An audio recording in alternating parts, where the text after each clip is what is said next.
Hey everyone, it's Corey Echeveste, recruitment specialist with Girl Scouts of Southwest Texas, once again welcoming you to another episode of our Girl Scout Virtual Book Club. Today we are going to be doing Chapter 8 of our Harry Potter series. This chapter is going to be called The Potions Master. We are going to, like normal, we're going to have some trivia, so make sure that you're paying attention. And then at the end, we're going to have a cool activity where you are going to be able to make your own Bubbling Lemon Cauldron. Okay, so we wanted to stick with the potions themes for today's activity. We will have another video which shows you exactly how to make it, but I will briefly go over it here as well. So let's go ahead and get started on Harry Potter Chapter 8, The Potions Master. There, look. Where? Next to the tall kid with the red hair. Wearing the glasses? Did you see his face? Did you see his scar? Whispers followed Harry from the moment that he left his dormitory the next day. People lining up outside classrooms stood on the tiptoe to get a look at him, or doubled back to pass him in the corridors again, staring. Harry wished they wouldn't, because he was trying to concentrate on finding his way to classes. There were 142 staircases at Hogwarts. Wide, sweeping ones, narrow, rickety ones. Some that led somewhere different on a Friday, some with a vanishing step halfway up that you had to remember to jump. Then there were doors that wouldn't open unless you asked politely or tickled them in exactly the right place. The doors that weren't really doors at all, but solid walls just pretending. It was also very hard to remember where anything was because it all seemed to move around a lot. The people in all the portraits kept going to visit each other, and Harry was sure the coat of armors could walk. The ghost didn't help either. It was always a nasty shock when one of them glided suddenly through a door you were trying to open. Nearly Headless Nick was always happy to point Gryffindors in the right direction, but Peeves the Poltergeist was worth 2 locked doors and a trick staircase if you met him when you were late for class. He would drop waste paper baskets on your head, pull rugs from under your feet, pelt you with bits of chalk, or sneak up behind you, invisible, grab your nose, and screech, "Got your conch!" Even worse than Peeves, if that was possible, was the caretaker, Argus Filch. Harry and Ron managed to get on the wrong side of him on their very first morning. Filch found them trying to force their way through a door that unluckily turned out to be the entrance to the out-of-bounds corridor on the 3rd floor. He wouldn't believe they were lost, was sure that they were trying to break in on purpose, and was threatening to lock them up in the dungeons when they were rescued by Professor Quirrell, who was passing. Filch owned a cat called Mrs. Norris, a scrawny, dust-colored creature with bulging lamp-like eyes just like Filch's. She patrolled the corridors alone. Break a rule in front of her, put just one toe out of line, and she'd whisk off for Filch, who'd appear, wheezing, 2 seconds later. Filch knew that the secret passageway of the school better than anyone, except perhaps the Weasley twins, could pop up as suddenly as any of the ghosts. The students all hated him. And it was the dearest ambition of many to give Mrs. Norris a good kick. And then, once you had managed to find them, there were the classes themselves. There was a lot more to magic, as Harry quickly found out, than waving your wand and saying a few funny words. They had to study the night skies through their telescopes every Wednesday at midnight and learn the names of different stars and the movements of the planets. 3 times a week they went out to the greenhouses behind the castle to study herbology with a dumpy little witch called Professor Sprout, where they learned how to take care of the strange plants and fungi and found out what they were used for. Easily the most boring class was history and magic, where it was the only one taught by a ghost. Professor Binns had been very old indeed when he had fallen asleep in front of the staff room fire and got up the next morning to teach, leaving his body behind him. Binns droned on and on while they scribbled down names and dates and got Emmerich the Evil and Uric the Oddball mixed up. Professor Flitwick, the charms teacher, was a tiny little wizard who had to stand on a pile of books to see over his desk. At the start of their first class, he took the roll call. When he reached Harry's name, he gave an excited squeak at the top and toppled out of sight. Professor McGonagall was again different. Harry had been quite right to think that she wasn't the teacher to cross. Strict and clever, she gave them a talking to the moment they sat down in their first class. Transfiguration is some of the most complex and dangerous magic you will learn at Hogwarts, she said. Anyone messing around in my class will leave and not come back. You have been warned. Then she changed her desk into a pig and back again. They were all very impressed and couldn't wait to get started, but soon realized they weren't going to be changing the furniture into animals for a long time. After taking a lot of complicated notes, they were each given a match and started trying to turn it into a needle. By the end of the lesson, only Hermione Granger had made any difference to her match.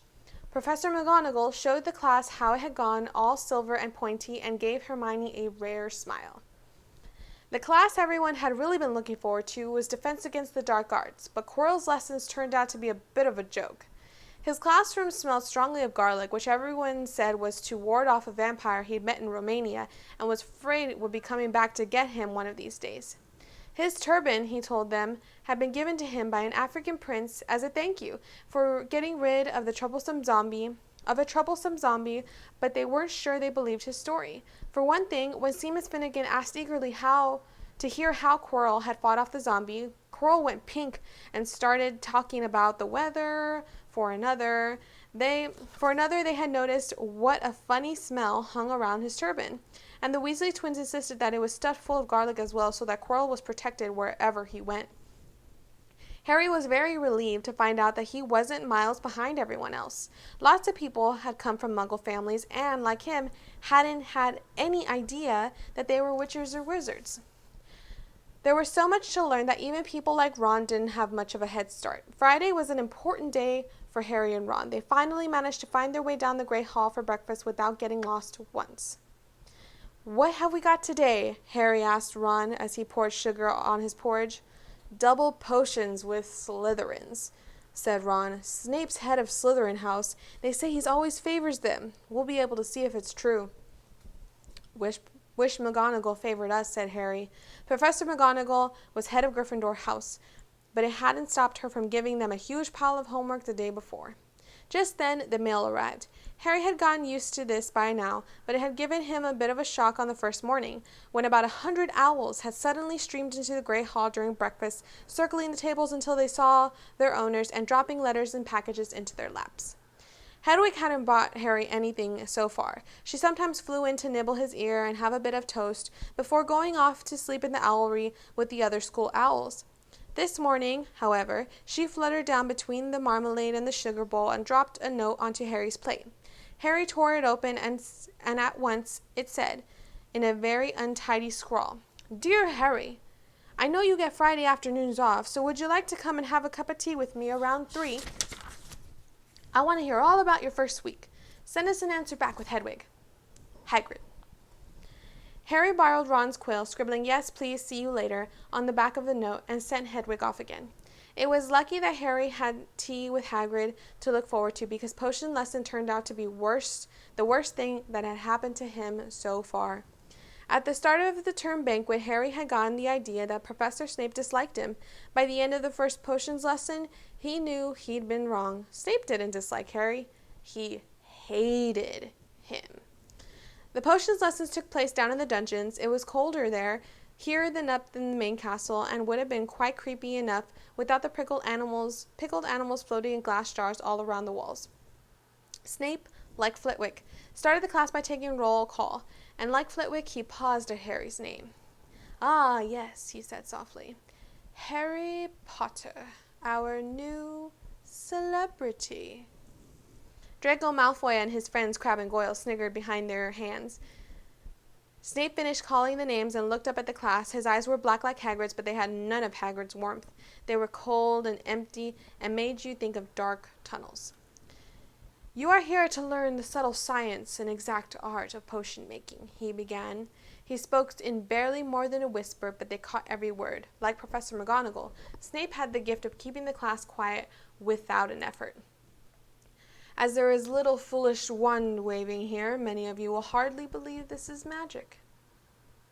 I don't expect you will really understand the beauty of of the softly simmering cauldron with its shimmering fumes, the delicate power of liquids that creep through human veins, bewitching the mind, ensnaring the senses. I can teach you how to bottle fame, brew glory, even stopper death, if you aren't as big of a bunch of dunderheads as I usually have to teach. More silence followed his little speech. Harry and Ron exchanged looks with raised eyebrows. Hermione Granger was on the edge of her seat and looked desperate to start proving she wasn't a dunderhead. "Potter!" Snape said suddenly. "What would I get if I added powdered root of asphodel to an infusion of wormwood?" Powdered root of what? To an infusion of what? Harry glanced to Ron, who looked as stumped as he was. Hermione's hands shot up in the air. "I don't know, sir," said Harry. Snape's lips curled into a sneer. "Tut tut. Fame clearly isn't everything." He ignored Hermione's hand. "Let's try again, Potter. Where would you look if I told you to find me a bezoar?" Hermione stretched her hand as high into the air as it could go without leaving her seat. But Harry didn't have the faintest idea what a bezoar was. He tried not to look at Malfoy, Crabbe, and Goyle, who were shaking with laughter. "I don't know, sir." "Thought you wouldn't open a book before coming, eh, Potter?" Harry forced himself to keep looking straight into those cold eyes. He had looked through his books at the Dursleys, but did Snape expect him to remember everything in 1,000 magical herbs and fungi? Snape was still ignoring Hermione's quivering hand. "What is the difference, Potter, between monkshood and wolfsbane?" At this, Hermione stood up, her hand stretching toward the dungeon ceiling. "I don't know," Harry said quietly. "I think Hermione does, though. Why don't you try her?" A few people laughed. Harry caught Seamus's eye, and Seamus winked. Snape, however, was not pleased. "Sit down," he snapped at Hermione. "For your information, Potter, asphodel and wormwood make a sleeping potion so powerful it is known as the Draught of Living Death. A bezoar is a stone taken from the stomach of a goat, and it will save you from most poisons. As for monkshood and wolfsbane, they are the same plant, which also goes by the name of aconite. Well, why aren't you copying that down?" There was a sudden rummaging of quills and parchment over the noise, and Snape said, "And a point will be taken from Gryffindor House for your cheek, Potter." Things didn't improve for the Gryffindors as the potion lesson continued. Snape put them all into pairs and set them to mixing up a simple potion to cure boils. He swept around in his long black cloak, watching them weigh dried nettles and crush snake fangs, criticizing almost everyone except Malfoy, whom he had seemed to like. He was just telling everyone to look around the perfect way Malfoy had stewed his horned slugs when the clouds of acid green smoke and a loud hissing filled the dungeon. Neville had somehow managed to melt Seamus's cauldron into a twisted blob, and their potion was seeping across the stone floor, burning holes into people's shoes. Within seconds, the whole class was standing on their stools, while Neville, who had been drenched in the potion when the cauldron collapsed, moaned in pain as angry red boils sprang up all over his arms and legs. "Idiot boy," snarled Snape, clearing his spilled potion away with one wave of his wand. "I suppose you added the porcupine quills before taking the cauldron off the fire." Neville whimpered as the boils started to pop all over his nose. "Take him to the hospital wing," Snape spat at Seamus. Then he rounded on Harry and Ron, who had been working next to Neville. "You, Potter, why didn't you tell him not to add the quills? Thought he'd make you look good if he got it wrong, did you? That's another point you've lost for Gryffindor." This was so unfair that Harry opened his mouth to argue, but Ron kicked him behind their cauldron. "Don't push it," he muttered. "I've heard Snape can be very nasty." As they climbed the steps out of the dungeon an hour later, Harry's mind was racing and his spirits were low. He had lost 2 points for Gryffindor in his very first week. Why did Snape hate him so much? "Cheer up," said Ron. "Snape's always taking points off Fred and George. Can I come and meet Hagrid with you?" At 5 to 3, they left the castle and made their way across the grounds. Hagrid lived in a small wooden house at the edge of the Forbidden Forest. A crossbow and a pair of galoshes were outside the front door. When Harry knocked on they heard a frantic scrabbling from inside and several booming barks, when Hagrid's voice rang out, saying, "Back! Fang, back!" He let them in, struggling to keep hold on the collar on an enormous black boarhound.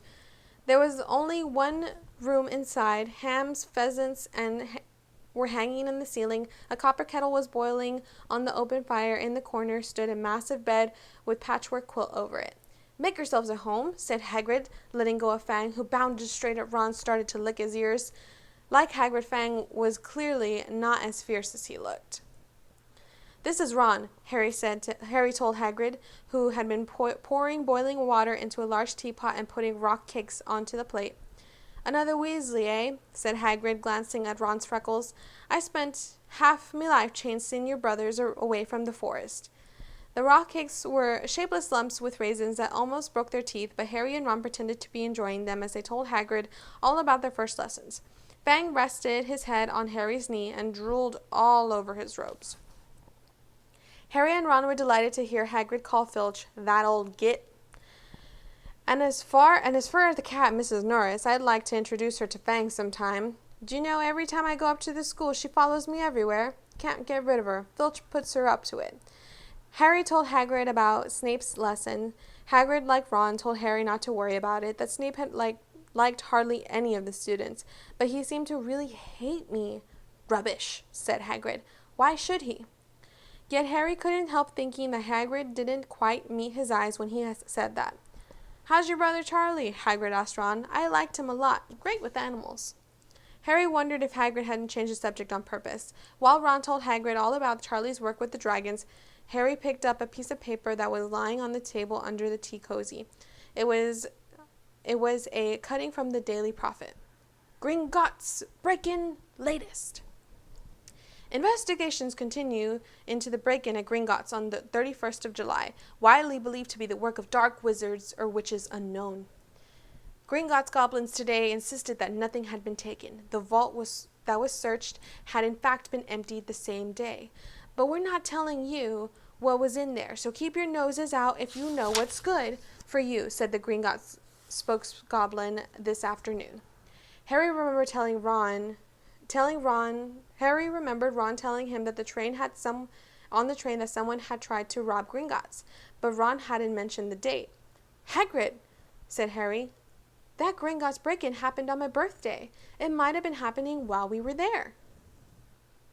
There was no doubt about it. Hagrid definitely didn't meet Harry's eyes this time. He grunted and offered him another rock cake. Harry read the story again. The vault that was searched had in fact been emptied earlier that same day. Hagrid had emptied the vault 713, if you could call it emptying, taking out that grubby little package. Had that been what the thieves were looking for? As Harry and Ron walked back to the castle for dinner, their pockets weighed down with rock cakes they'd been too polite to refuse, Harry thought that none of the lessons he'd had so far had given him as much to think about as tea with Hagrid. Had Hagrid collected the package just in time? Where was it now? And did Hagrid know something about Snape that he didn't want to tell Harry? And that is Chapter 8, The Potions Master of Harry Potter and the Sorcerer's Stone. So, hope you're paying attention. Now we're going to get into your trivia questions. So, number 1, how many staircases are there at Hogwarts? They did mention a number. So, question number 1, how many staircases are there at Hogwarts? Okay, remember, write your answers in the comments below. Question number 2, what 2 historic figures did Professor Binns get mixed up?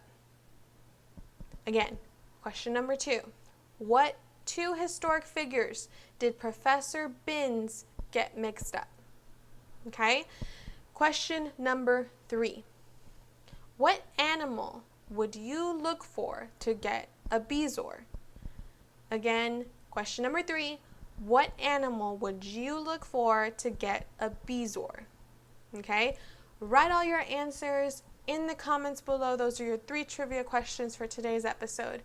And now, here is your activity challenge. Again, like I said before, we are doing and making our own bubbling lemon cauldron. It is very easy to do. All you need is a lemon and some baking soda, and you can even add food coloring for some extra razzle dazzle, some extra magic. So with your parents' help, basically all you're going to do is you're going to cut off the end of one of the cut off one of the ends of the lemon, and then you're going to loosen up the juices in the lemon, and then you're going to sprinkle a little bit of your baking soda into the juice and watch it bubble and foam up. Like I said, if you want to add some food coloring in there just to make it a little cooler and extra special, you are more than welcome to. So it's really easy. We are going to have a video of me doing the activity just so you can see how I'm doing it. I hope you like it. If you do it, I want you to go ahead and post a picture in the comments below of your little lemon cauldron and let me know how it went. Okay? Thank you guys so much for joining us. We really appreciate all that you guys are doing. You guys are doing amazing, amazing, amazing stuff. Thank you so much for joining me every week for these episodes. I really appreciate it. All right? So I'll see you next time. Bye.